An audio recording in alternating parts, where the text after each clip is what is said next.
One of the things the urban renewal did was to force churches out of close proximity to each other in Brooklyn and to scatter out, and most of them ended up going to what was then called the West Side. I was quite ecumenical. I did the circuit. Each one of them was slightly different. Each one of them contributed to my overall outlook, my ability to meet different people, to understand how folks celebrated religious beliefs differently.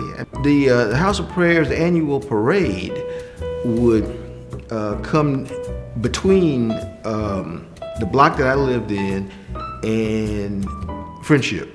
The bands would go by, but the big float that had Daddy Grace on it would go by, and you could just look.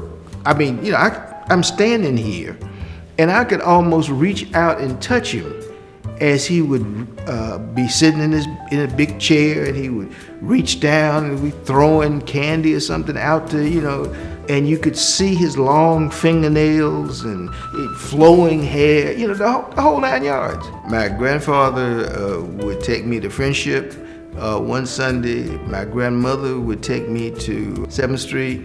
My mother would take me to Mount Moriah Primitive Baptist. The Primitive Baptist, that was a foot wash Baptist, and by foot wash I mean they literally washed, feet. My grandmother would take me to 7th Street.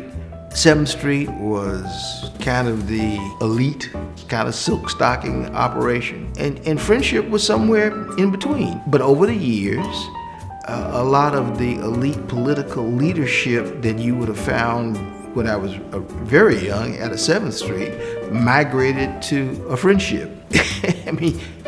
Things change as the community changes and as the local places where people lived changed.